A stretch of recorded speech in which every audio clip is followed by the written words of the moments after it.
Neil Haley's show, and my guest today is Peter Horton. We remember him from 30-something, Grey's Anatomy. How are you, Peter? And, when we talk about working on a holiday, what's up? Are we both workaholics, man? I guess we are. I guess that's what we just have to kind of admit to. When you care about something deeply, and when you're working for yourself and working for a cause you really, really believe in, I guess there are no holidays. Um, Time to just get up and do it. So here we are. And that's the thing, Peter. Even when you're working for somebody else, hey, I signed this contract. I'm expected to do X, Y, and Z. And then when it's my time because we're able to control a little bit more being our own creative, right? Absolutely. And when you're your own creative, you're tackling projects that you really feel passion for and really care about. And in this case, with this documentary that we're going to talk about today, Reach So Deep, you can see the devil down there. It's about something that's so crucial right now, which is climate change. It's about an issue that I have two daughters, and I know many of your viewers have kids, I'm sure, and watching them grow up in a time where there's that threat hanging over their heads, you just find yourself really motivated to try and do something to reassure them and to actually make a difference. And I really think we've come across that with this movie. It's basically the concept is to take cattle, which traditionally have been a real challenge for tackling climate change, and turning it into a positive. And it's by the director Peter Bick, and he's come up with this um, or he's shining a light on a thing called alternative multi-paddock grazing, which is basically an acronym for what the bison used to do in the Great Plains. It's a way of grazing that really helps pull down, believe it or not, carbon out of the air. And it concept of it is that if you keep the cattle moving and don't let them eat stay on one field for too long, it allows the plants to regenerate. It allows them to kick into photosynthesis, which basically is drawing carbon out of the air, putting it back into the soils where it's needed, where the microbes needed to survive, and creating, it's a win-win for not only climate change but also for ranchers and farmers.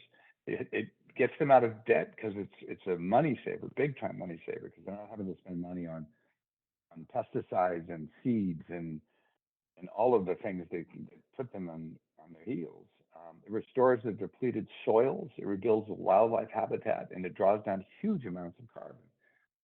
And so what he's done, which is why I'm so excited about this project, is he's gone to five pairs of families or ranches in the southeast. One neighbor is a conventional farmer, the other one's an AMP farmer, AMP, the alternative farming approach, and he's brought a team of scientists along with him that are you know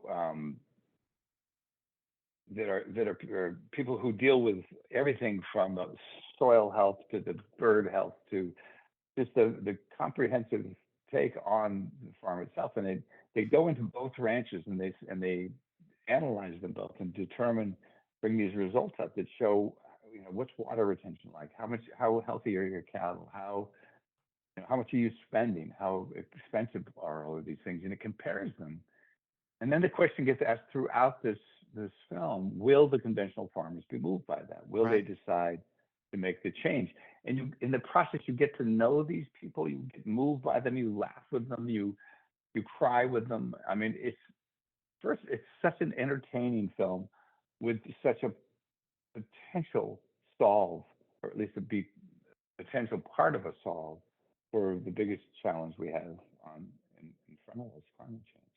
So that's And why I'm so excited about it and why I'm talking so much about it. it's so intriguing because then we can look at different things with cows, right?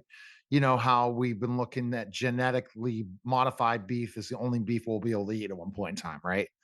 And which is not Right. going to be great for our health. right? It's gonna Right.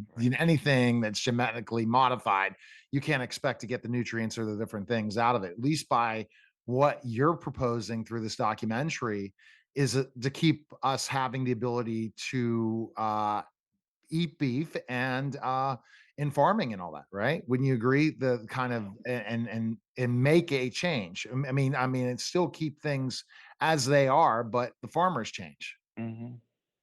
Well, you know what's interesting is we have the ability to tackle climate change. That's not the issue. The issue is time. Are we going to do it in time, given the obstacles and the headwinds? We are not going to be able to snap our fingers and get rid of all cattle in the world. That's just not going to happen. So what this does is it sort of takes that challenge, because cattle in conventional grazing are really bad for the environment. They're not helpful. But if you take that reality that we have, which is that they're not going to go away, and you turn it to this approach, it really is a win-win for everybody. It's a low piece of hanging fruit on the tree of climate change solutions. Um, you really, it's a benefit to everybody, including just the whole biosphere. The birds and the insects and the types of grasses, the cattle themselves. It's a way of practically and pragmatically approaching climate change from a perspective that really can benefit everybody. And you don't run into those very often. No, no, Usually you there's a cost to be paid. You really don't. 100%. And and like I said, you're coming up with a solution, and a solution that might want most of the country might be interested in. That's the difference, right? That's right. Compared That's to right. no one have it at all. Now, how different was this for you to direct and produce and put together something like this versus some of your other projects? Well, I didn't direct this one. This was directed by Peter Mick, Okay. who's spent 10 years of his life Oh, doing this. He's incredible. He's the host of it as well. Peter is so he's much more. I'm a dog with a bone when I have a project that I really care about. This guy I got it. is a much bigger bone. He's a much bigger dog and a much bigger bone than I am for that sort of a thing. So he's incredible, and he's the host of the documentary. He's on camera and he's charming and funny and all that sort of thing. And so for me, it's been how can I help him get this thing done and out there in a way that's going to really have an impact, which is different than me obviously writing and directing and producing that. And it's nonfiction, which is a new space for me. And I'm finding it very inspiring, because people who do nonfiction work, they do it because they really believe in it. It's so much work for so little money, Right. but it's a passion for them, and to watch him do that and persist with it is really inspiring. So what is your role, executive producer? What is your role on the film? Well, I got into this early with him when he was, editing it and trying to shape it. So I helped him shape it in the editing room and help him get it to the point where, it's what it is today, which is such a beautiful, polished piece of work. But it really is there as someone who can step in and be another sort of trained eye. How do we make this more moving, more clear? How do we edit this so that it's got the right pace? What about the music? All of the stuff that I do with fiction, my fiction projects, just brought that to the nonfiction world to see if I couldn't shape it a bit for him. But it's really, he's the engine. I'm riding on the train.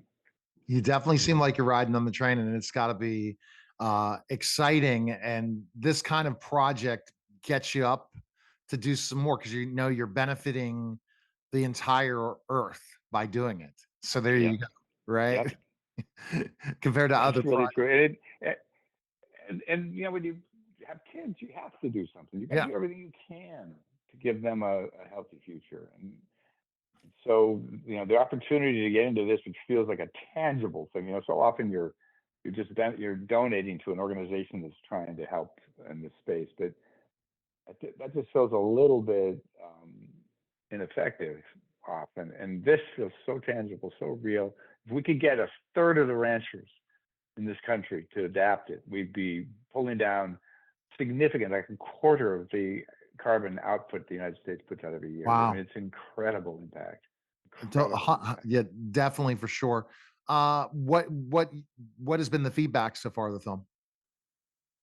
Well, this is the most exciting part because we've been doing a roadshow tour in the southeast where this was done, and primarily inviting ranchers and people to come who are in this space, and the response has been so enthusiastic because you take what it does is it takes the politics out of this question of climate change. Because a lot of the people in the movie don't believe climate change is real, and they voice that, but the truth is, it doesn't matter. This is a benefit to everybody. This is especially, the acute benefit is to the rancher himself. And so the response has been so positive, and that just gives us so much hope that this could actually really make a difference. Do you have for And your so, it's yeah, yeah. Sorry, good. no, no, that's okay. I was just going to say, so if you want to see it, it comes out tomorrow on rootsodeep.org. It's rootsodeep.org. You can download it and watch it tomorrow. And boy, is it worth doing. It's such a fun ride. Oh, it definitely seems like a fun ride. Any other projects you have going on? What are fans of Peter Horton? What's new for you coming up?